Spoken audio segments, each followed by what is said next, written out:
한번 따라서 하겠습니다. 밭을 기경하라. 다시 한번 하겠습니다. 마음의 밭을 기경하라. 오늘 이 말씀을 가지고 은혜가 있기를 바랍니다. 그리고 찬양을 소원대 이루어지리라 라는 찬양을 하게 되는데, 이 찬양을 아예 애우셔요. 그냥요. 그리고 매일매일 순간순간마다 입술로 또 생각으로 어쨌든 간에 한번 해보세요. 하나님의 역사는 믿음이 있는 곳에 이루어지게 돼 있습니다. 믿음이 떠나서는요, 아무것도 이루어지질 않습니다. 뭘 내가 노력을 해서, 내가 뭘 힘을 다해서, 뭔가 내가 뭘 해봐서 그것은 믿음이 아닙니다. 하나님의 은혜와 하나님의 은총을 믿는 그 믿음이 내 속에 있어야 되는 겁니다. 기도할 때에도 믿음을, 하나님이 이루어 주신다. 말씀을 들을 때에도 하나님께서 이루어 주신다. 내가 뭔가 심게 될 때에도 하나님께서 거두게 하신다. 이런 믿음이 있어야 됩니다. 믿음이 없이는요, 아무것도 일어날 수가 없습니다. 예배를 드리는 것도 믿음으로 예배를 드려야 되고, 기도하는 것도 믿음으로 기도해야 되고, 찬양하는 것도 믿음으로 찬양해야 되고, 하나님의 말씀을 들을 때에도 믿음으로 듣는 자가 하나님의 기적을 보게 되고 하나님의 축복을 이룬다는 사실을 믿으시기를 주님의 이름으로 축원합니다. 자, 오늘 밭을 기경하라. 이 밭은 어떤 밭을 이야기하게 되느냐? 세상에 있는 밭을 말할 수도 있습니다만은 성경에서 말씀하는 밭은 우리의 마음의 밭을 이야기하게 됩니다. 호세아서에서 왜 너희 묵은 땅을 기경하라, 땅이 묵었다, 이 두 가지 의미가 있습니다. 즉 바벨론의 포로로 잡혀가고 난 이후에 이스라엘 백성이 다시 70년 만에 돌아오게 되지 않습니까? 돌아왔을 때에 포도밭이, 무화과 나무 밭이 다 묵어서 황폐해 되어서 이제 그 밭을 그냥 써가지고는 쓸 수 없기 때문에 기경하라, 다 갈아엎어서 좋은 땅으로 만들어라 하는 의미도 있습니다. 즉 실제적인 땅을 기경해서 좋은 밭으로 만들어서 포도원을 만들고 무화과 나무를 심어서 이제 너희가 수확을 거두어라, 이런 말씀으로도 해석이 됩니다. 그러나 이 말씀보다는 또 다른 해석의 말씀이 있죠. 영의 상태를 이야기하게 됩니다. 죄와 허물로 말미암아 너의 영이 딱딱해지고 황폐해져 있는데 그대로 있어서는 너희가 나와 하나가 될 수가 없고 내가 주는 축복의 씨앗이 심겨질 수 없고 열매를 거둘 수 없으니 너희의 마음, 더럽혀지고 황폐해진 너희의 마음의 밭을 갈아엎어서 그 속에 하나님의 말씀, 믿음을 심으로 말미암아 좋은 열매를 거두어야 되지 않겠느냐, 이렇게 말씀하게 됩니다. 그러므로 마음의 밭을 갈아엎게 되면, 기경하게 되면 거기에 하나님께서 공의의 비를 너희에게 내리시리라. 자, 비가 내리게 되면 만물이 잘 자랍니다. 근데 어디에 비가 내리게 만드시게 되느냐? 기경했을 때에, 그 땅을 기경했을 때에 비가 내리면은 좋은 열매를 많이 맺을 수 있지만은 기경되지 않은 곳에는 하나님께서 비를 내리지 않으신다는 이야기입니다.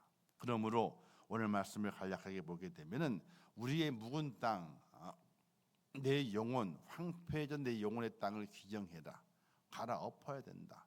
그 위에 하나님께서 축복의 비를 내려서 우리로 하여금 많은 것을 거두게 하는 은혜를 하나님께서 우리에게 주신다는 것으로 말씀이 정리가 될 것입니다. 이걸 좀 더 풀어서 함께 하나님의 말씀 나누면서 은혜가 되기를 바랍니다. 우리의 마음의 밭은요, 죄로 말미암아 황폐해졌습니다. 육신의 정욕과 이생의 자랑과 안목의 정욕, 특별히 다 합치게 되면 욕심을 말하게 되죠. 욕심이 잉태한 죄를 낳고 죄가 장성한 사망이 이른다 말씀하셨는데, 이 욕심으로 말미암아 우리의 마음의 밭이 황폐해졌습니다. 마음이 강팍해졌습니다.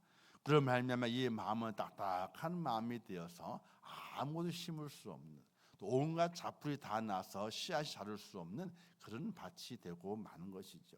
예수님께서는 마태복음 14장에서 우리의 마음의 밭을 네 가지 밭으로 구분한 것을 볼 수 있게 됩니다. 길가 밭을 말씀하고 있고, 돌짝 밭을 말씀하고 있고, 가시떨기 밭을 말씀하고 있고, 그리고 좋은 땅이 있다. 이렇게 네 개의 밭을 말씀하시게 됩니다. 길가 밭은요, 깨닫지 못하는 자를 가리키게 되고, 돌짝 밭은 환난이 왔을 때 넘어지는 자를 말하게 되고, 가시떨기의 밭은 염려와 근심의 유혹 때문에 믿음이 자라지 못하고 열매 맺지 못하는 그런 밭을 이야기하게 됩니다. 근데 좋은 땅은 깨닫고 결실하는 땅이라 이렇게 말씀했습니다. 오늘 내 마음의 밭, 내 영의 밭은 어떤 밭인가를 우리는 가만히 생각을 해봐야 됩니다. 2025년을 지나오면서 내 영혼의 밭이 어떤 밭인가? 길가 밭으로 딱딱하게 변하지 않은지, 돌짝 밭으로 세상의 환난 때문에 넘어진 자가 아닌지, 또는 가시떨기 밭으로 세상의 근심과 염려와 그 유혹이 내게 와서 나로 힘을 쓰지 못하게 했던 그런 모습이 아닌지, 아니면 좋은 밭이어서 영적으로 육적으로나 좋은 열매를 맺는 그런 밭이었는지 우리는 돌아볼 수 있어야 됩니다. 그러나 모든 밭은 한 해가 지나면서 그 밭은 다 황폐해지게 되고 딱딱해집니다. 새로운 씨앗을 심기 위해서 그 밭은 어떤 밭이든지 한번 뒤집어 엎어져야 됩니다. 그래야 부드러운 땅이 되어서 그 다음 씨앗을 심을 수 있게 되는 것입니다. 좋은 땅이 좋은 밭이었을지라도, 또 가시떨기 밭이었을지라도, 돌짝 밭이었을지라도, 길가 밭이었을지라도 새롭게 씨앗을 심기 위해서는 그 모든 밭을 뒤집어 엎어야만이 새로운 씨앗을 심을 수 있게 되는 것입니다. 성경 오늘 말씀하시게 될 때에 너희 묵은 땅을 기경하라 이렇게 말씀하시게 됩니다. 딱딱한 땅에는, 기경되지 않은 땅에는, 황폐한 땅에는, 잡풀이 가득한 땅에는 아무도 심을 수 없다는 이야기입니다. 우리가 밭을 보게 될 때에 논이나 밭에 잡풀들이 많이 나 있습니다. 근데 농사하시는 분들 보게 되면요, 잡풀이나 이런 것들 다 뽑고 이 밭을 갈아엎나요? 안 그래요. 잡풀이 무성할지라도 갈아엎어요. 갈아엎으면 잡풀이 속에 들어가게 되고 다 이제 또 그들이 기운을 잃어서 힘을 잃어버리게 됩니다. 거기에 곡식을 심게 되니까 곡식이 먼저 자라게 됩니다. 저는 생각에 아니 저 풀들이 많은데 저걸 갈아엎는다 그래가지고 풀들이 다 없어지는 건 아닐 텐데 걷다가 씨앗을 심게 되면은 풀들이 함께 자라게 되면 어떻게 될 것인가 이런 염려가 있습니다. 근데 희한하게요, 갈아엎잖아요. 갈아엎고 나서 곡식을 심게 되면요, 곡식이 먼저 싹이 나요. 잡풀은 그 다음에 다시 올라옵니다. 희한하더라고요. 아니 그럼 원래가 뿌리가 생성돼 있기 때문에 빨리 자랄 터인데 그렇지 않더라고. 갈아엎고 난 다음에 그리고 씨앗을 뿌리게 되면 씨앗 뿌린 곡식이 먼저 자라요. 그리고 잡초가 그 위에 또 자라 올라옵니다. 즉 어떤 밭이든지 좋은 밭이어서 열매를 거둔 밭이든지 아니면은 세상에 욕심으로 가득 차 있어서 죄악이 있어서 황폐된 그 밭일지라도 새로 시작하게 될 때는 모두가 다 갈아엎게 되는 그런 과정을 거쳐야만이 씨앗을 심는 밭이 된다는 사실입니다. 사랑하는 성도 여러분, 2026년을 시작하면서 여러분들의 마음의 밭, 영혼의 밭, 삶의 밭, 이 모든 밭들을 다 갈아엎어서 씨앗을 심기에 좋은 그런 밭으로 만들어 갈 수 있기를 주님의 이름으로 축원합니다. 그러기 위해서는 쟁기를 잡고 갈아야 된다고 그렇게 말씀을 드렸잖아요. 쟁기를 잡으라 이렇게 말씀을 드렸습니다.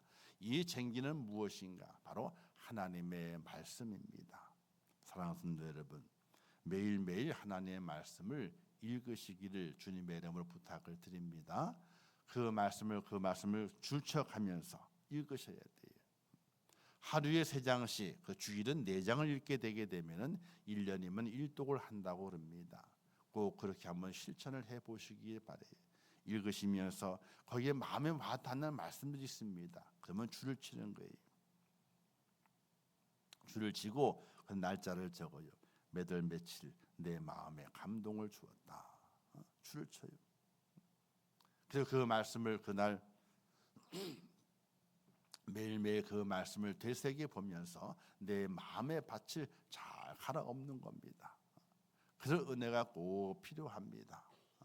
말씀을 읽게 될 때 그냥 읽는 것이 아닙니다. 읽어두게 되면요, 어떤 순간 그 말씀이 기억이 납니다. 어떤 환난의 때에, 고난의 때에, 근심의 때에 그 말씀이 기억이 딱 됩니다. 그 말씀이 내게 힘을 주어서 나로 하여금 세상의 유혹에 빠지지 아니하고 염려와 근심하지 아니하고 세상을 두려워하지 아니하고 승리할 수 있는 그 힘을 그 말씀을 통해서 내게 허락해 주는 사실을 믿으시기를 주님의 이름으로 축원합니다.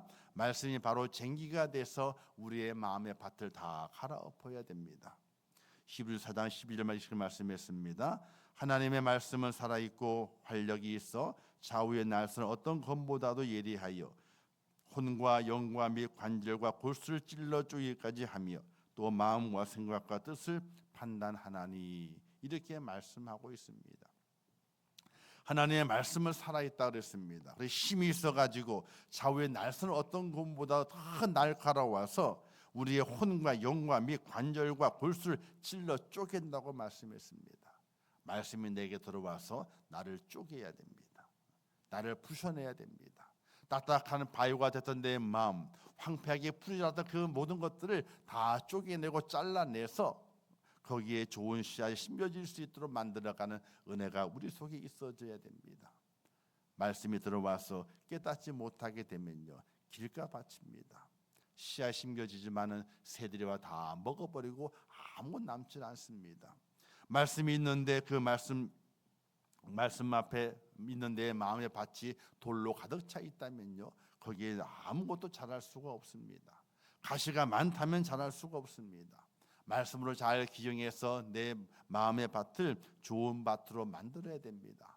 그래야만이 말씀이 깨달아지게 되고 열매가 맺혀지게 되는데 30배, 60배, 100배의 결실을 하게 되는 축복자가 되는 것을 성령에서 약속하고 있습니다. 하나님의 말씀은 그 말씀대로 이루어집니다. 하나님의 말씀을 듣고 그 말씀을 통해서 내 마음의 밭이 깨달아지게 되고 내 마음이 변화가 되고 내 마음이 새로워지고 하나님의 말씀 가운데서 죽어야 할 것, 잘라내야 할 것, 도려내야 할 것 다 도려내게 되게 되면 좋은 밭이 돼서 하나님의 기뻐하신 열매를 맺는 축복자가 되는 것을 믿으시기를 주님의 이름으로 축복합니다. 그러므로 내 밭을 기경해야 됩니다. 다른 곳으로는 이루어질 수 없습니다. 하나님의 말씀입니다. 그 말씀을 매일 봐야 됩니다. 한 절 한 절 그 말씀을 읽어가면서 그 말씀이 내 마음의 밭에 돌을 골라내고 딱딱한 그 길가밭에 그 마음을 부드럽게 만들어내고 가시덤불 다 걷어내서 옥토로 만들어가는 은혜와 축복이 오늘 우리 속에 있어져야 되는 것입니다.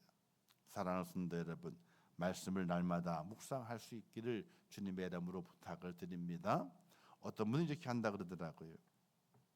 매일매일 세 장씩을 읽는답니다. 세 장씩 읽는데 세 장을 읽는 것은 이제 하루에 어떤 날든 어떤 시간을 정해놓고 세 장을 읽고 아침에 시작하게 될 때는요, 잠언서를 읽는다 그럽니다. 잠언이 31장까지 있잖아요, 그죠? 그래서 하루에 한 장씩. 그러면 한 달이면 잠언 하나를 다 읽는 겁니다. 하루를 시작하게 될 때 잠언이 한 장을 읽는 겁니다. 그리고 이제 하루의 시간 중에서 성경을 세 장을 읽어가는 겁니다. 그렇게 해도 안 되면요, 그냥 잠언이라도 한 장 읽으세요.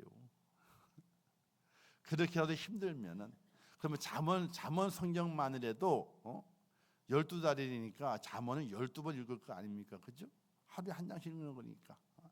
그리고 30일짜리 하나 남는 거 덤이니까 마지막 달에 한번 30일이 안 되는 날은 30일 날 두 장 읽으세요. 그렇게라도 말씀을 읽어가야 돼요. 우리가 작년에 부활절 축제와 가을 추수감 축제 때에 말씀 암송 대회를 했지 않습니까? 그게 너무 좋은 거예요. 요즘 아이들 말씀 암송 잘 안 해요. 옛날에는 주일학교에서 뭐가 있었냐면 각 지역마다 말씀 암송대회가 있었어요. 그래서 전국에서 모여가지고 하나님의 말씀을 암송하는 거예요. 주일학교에서. 지금은 그게 또 없어요. 말씀을 암송을 안 시킵니다. 제가 주일학교 때 기억만 하더라도 전주에 요조를 줍니다. 한 주간 동안 애워오라고. 그러면 이제 그 다음 주에 와가 출석 부르잖아요. 출석 부를 때에 성경을 암송하는 거예요. 그러면 암송 점수 얼마 체크해가지고 하나님의 말씀을 암송하기를 그렇게 즐거워했거든요. 근데 요즘은 암송을 하질 않아요. 그냥 읽지도 않죠. 성경책을 또 안 가지고 다녀요. 그냥 다닙니다. 사랑하는 성도 여러분, 하나님의 말씀 날마다 읽는 것이 우리의 마음의 밭을 갈아엎는 겁니다. 깨닫게 만들어서 하나님의 은혜가 들어와서 이제 하나님의 축복의 단비를 받을 수 있는 그런 마음의 밭을 만들어가는 것이 그 말씀을 읽고 그 말씀을 통해 내 마음의 밭을 갈아엎는 것, 이게 얼마나 중요한지 모릅니다. 우리의 마음의 밭이 기경되지 않으면요, 하나님의 공의의 비가 우리에게 내려오질 않습니다. 아무리 땅이 좋아도, 아무리 씨앗이 좋아도, 아무리 날씨가 좋아도 비가 내리지 않으면 아무 소용이 없습니다. 비가 내려야만이 곡식이 자라게 되고 열매를 맺게 되는 것입니다. 하나님의 공의의 비가 내 심령에 내리기 위해서는요, 하나님의 말씀으로 내 마음의 밭, 강박했던 내 마음의 밭, 죄로 가득 차던 그 내 마음의 밭, 돌 같은 내 마음의 밭, 가시떨기 같은 내 마음의 밭이 다 갈아엎어서 좋은 밭이 되게 될 때에 그때 하나님께서 공의의 비를 내리시사 내게 열매가 있는 축복의 사람으로 나를 일으켜 세워주시는 하나님의 은혜가 있다는 사실을 믿으시기를 주님의 이름으로 축복합니다. 그러므로 여러분의 마음의 밭을 꼭 귀경하시기 바랍니다. 하나님의 말씀으로 갈아엎으시기를 바랍니다. 길가밭 같은, 돌짝밭 같은 가시떨기 밭을 여러분들 그 마음의 밭을 다 갈아엎어서 하나님의 말씀으로 좋은 밭을 만드시기 바랍니다. 그런 분명히 하나님 거기에 공의의 비를 내려주시어서 여러분의 밭에 곡식이 잘 자라게 만드실 것이며 기도에 응답을 주시게 될 것이며 하나님의 약속대로 이루어 주시기 놀라운 축복으로 말미암아 2026년도가 다른 어떤 해보다도 더 복 있는 해로 만들어 주시는 하나님의 은혜가 있다는 사실을 믿으시면서 여러분들의 마음의 밭을 잘 귀경할 수 있는 축복자가 되시기를 주님의 이름으로 축원합니다. 기도하겠습니다. 하나님 아버지, 은혜를 감사합니다. 저희를 사랑하셔서 오늘 이 시간도 불러주시고 새벽을 깨우며 기도하게 하신 아버지 하나님, 은혜를 감사합니다. 저희를 붙들어 주시옵소서. 쟁기를 잡았습니다. 그 쟁기는 하나님의 말씀입니다. 이제 그 말씀을 가지고 우리의 마음의 밭을 귀경해야 됩니다. 육신의 정욕과 안목의 정욕과 이성의 자랑으로 가득 차 있던 것, 욕심으로 가득 차 있고 죄로 말미암아 우리의 마음에 강팍해져 있던 것들을 다 갈아엎어야만이 좋은 씨앗을 심을 수 있고 하나님의 공의의 비가 그 밭에 내릴 수 있습니다. 아무리 좋은 씨앗이 있다 할지라도, 아무리 밭이 있다 할지라도 하나님의 공의의 비가 내리지 아니하면 곡식은 자랄 수 없습니다. 하나님의 공의의 비가 내리는 은혜를 경험하기 위해서는 내가 먼저 하나님의 말씀으로 내 마음의 밭을 귀경해야 됩니다. 하나님 아버지여, 저희를 도와주시옵소서. 우리의 마음의 밭을 귀경해서 하나님의 공의의 비를 적심을 말미암아 하나님의 약속이 이루어지고 기도가 응답이 되며 심는 대로 거두는 축복자의 은혜를 받을 수 있도록 저희를 붙드시고 인도하여 주시옵소서. 날마다 말씀을 묵상하게 하시고 하나님의 말씀도 암송하게 하시고 내게 지금 그 말씀을 부여잡고 하나님의 축복을 바라보며 믿음으로 달려가는 하나님의 사람이 될 수 있도록 은혜를 베풀어 주시옵소서. 예수님의 이름으로 축복하며 기도하옵나이다. 아멘. 지금은 우리 주 예수 그리스도의 은혜와 하나님 아버지의 크신 사랑하심과 성령님의 감화 감동 위로 축복 교통하신 은혜가 오늘 신년 특별 새벽 기도의 두 번째 시간을 하나님께 드리며 하나님의 말씀의 쟁기를 가지고 딱딱해져 있는 이생의 자랑과 육신의 정욕과 안목의 정욕으로 욕심으로 또 죄로 딱딱해진 우리의 마음의 밭을 갈아엎어서 하나님의 공의의 비가 내리는 은총을 입기를 원하는 우리 임종교회 모든 성도들 머리 위에와 그들의 가정과 자녀들과 기도의 제목들 위에 이제로부터 영원토록 함께 있을지어다. 아멘.